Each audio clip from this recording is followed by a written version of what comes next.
During the 1980s and the 1990s, deindustrialization tore the economic heart out of our region.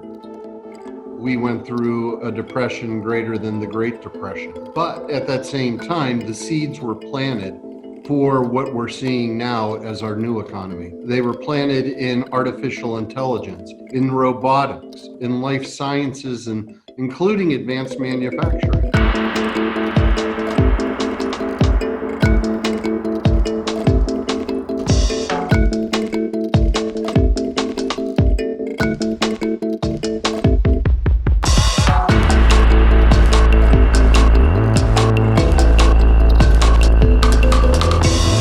I'm super excited to announce that the city of Pittsburgh will be the first city to join the new partnership model and will organize the very first edition of GMIS America in 2021. And of course, this will see the city of Pittsburgh bring back a GMIS event every single year.